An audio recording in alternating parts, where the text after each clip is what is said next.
Hey, it's been a little while. It's good to be back.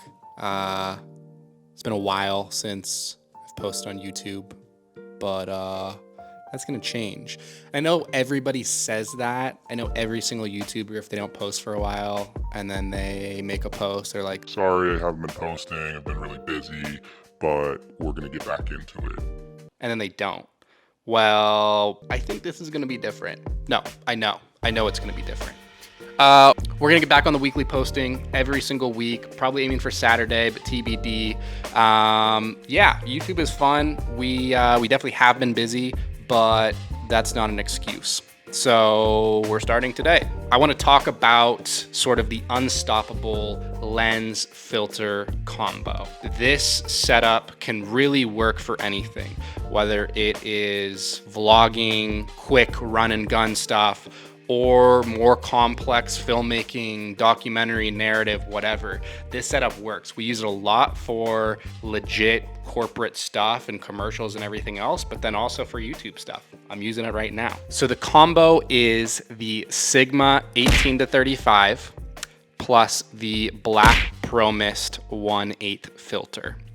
Now, I know a lot of YouTubers that talk about and use Black Promist, so I definitely don't want to be beating a dead horse here, but I do want to make sure everybody is aware of the absolute stopping power of this combo. With the Sigma Art Series 18-35, throw a little super subtle Black Promist on there, and you get some buttery smooth shots and just great looking images and frames without doing really any work. So right now I'm just shooting on an R6. We're shooting in C-Log 3. The R6 is not something that we're typically gonna use for very much outside of YouTube, maybe a little bit of BTS stuff, but I'm not super in love with its sensor and sort of just the lack of dynamic range.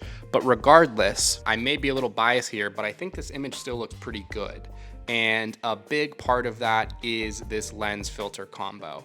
The Black Promist 1/8 specifically provides a really subtle, almost non-noticeable look to it, where the viewer still feels like something's different, and different in a good way. It's a very subtle look. It's not in your face by any means, and it's something that, unless you have a trained eye for it, you're not typically gonna really notice it, but you're gonna get those feelings. That's what you wanna convey as a filmmaker, whether you're making videos for YouTube or you're working on big budget stuff with clients and traveling around the world and whatever. Also, let me just interject here. None of this is sponsored. This is literally just me speaking my mind and telling you how much I love this setup. I'm not particularly a Sigma fanboy.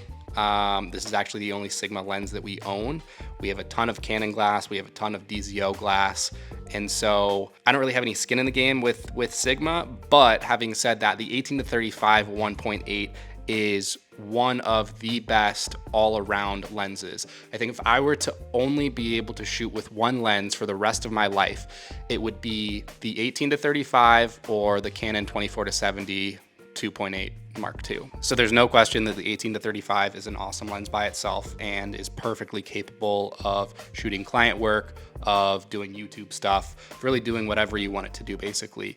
But throwing that Black Promist on the front of the glass is going to elevate it to another level, and you're going to get those results that you're really looking for if you're looking for that truly cinematic footage and look and everything else. So I'm not gonna spend a ton of time on this because there's way better videos and way more thorough videos on this, but essentially what Black Promist does is it basically softens the image, it blooms the highlights, and it kind of provides a little less contrast than you would typically be working with on just normal Sigma glass, whatever. So I'm gonna demonstrate the blooming here with my trusty B7C that we just got.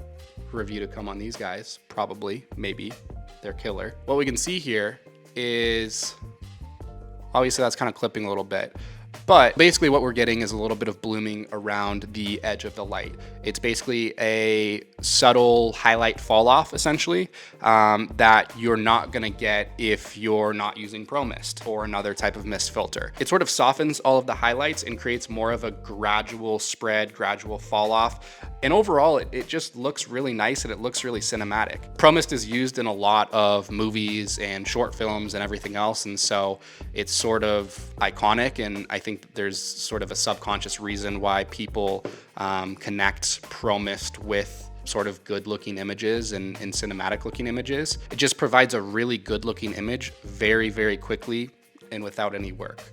So what I'm gonna do now is take off the filter. We're gonna do the same little blooming highlight real quick and just kind of show you the quick differences.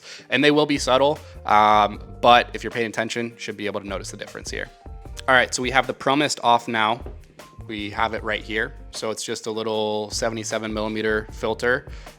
We also have the filter variations in the 4 by 5.65 inch sort of rectangles that you would put in a matte box.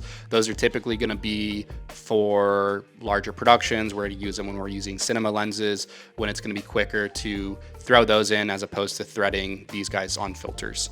So I'm going to throw up this B7C again, and let's see if you guys can notice the difference in lack of blooming here. So as you can see, there's really no fall off on this. Basically, it's just the light and then the light stops. We don't have any sort of haloing effect around the light.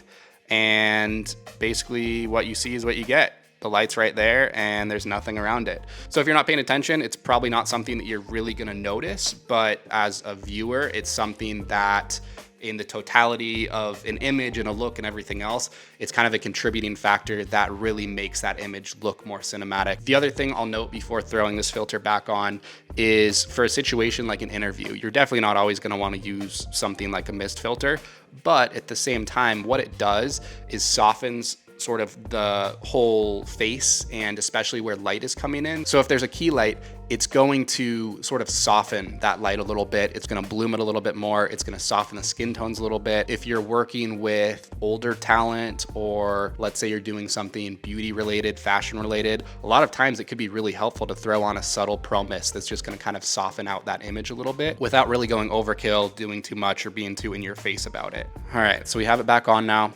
Hopefully it looks a little bit better and feels more cinematic. We'll do this light one more time with B7C. Again, there's this little bloom looking real good. And then as we go higher in intensity even, we're getting more and more bloom. Now this is a really cool effect too when you're shooting in sunlight and you're working with sun flares and everything else. It really kind of softens those flares and just makes it feel more like you're in a movie or shooting a movie. I know I keep on saying this, and obviously there's so many different factors and so many things that make an image look good or bad, but this is just one of those that's really easy to do. The last thing I'll say about Black Promist specifically is you can really just get one filter and use it for all of your different lenses. Now, I know we're talking about the 18 to 35, but that's not to say that this filter doesn't work on other lenses. What I would recommend you do is get the Promist in the largest filter size lens that you have. So basically with these little cheap $2, $3, $4 step-up rings, you put the step-up rings on the filter and you can use this same filter for all sorts of different lenses without having to buy a bunch of the Promist filters. So that's kind of my tangent on Black Promist. Absolutely love it. It is something that, in my opinion, I think can be used for just about everything. There are situations where even a 1/8 is gonna be too much and it might be a little bit overkill, but at the same time, for like 80% of the stuff, I think it's totally acceptable, and it's just something that's gonna kind of add to your overall look, feel, and just making something kind of look good. So quickly, just going back to kind of what this video is about, this dynamic duo setup here is something that you can acquire all in for probably about $700. And that's if you're buying new. There's definitely used places that you can buy the 18 to 35, like eBay, Facebook Marketplace, everything else. And then at the same time with the filter, you can also get that in different used markets. So it's a really killer deal to get some really good looking images. And like I said in the beginning, if I could only have one lens, I think this would be it. So with that, I'm gonna end this video. I hope you guys enjoyed it. Not super in depth. There's plenty of other videos out there, people explaining it way better than I do. I'm simply sharing my own experience, my own preferences, and we've been using this setup for a while on a lot of different stuff, and it's treated us really nicely. It's done a really good job. Clients are always happy with the look. and also just for YouTube stuff. It's a great, quick little setup to do without putting in a ton of work, and you're getting a good looking image. So that's the video for today. Thank you guys for watching. Like I said, more to come, getting on a schedule here. So I'll see you next week.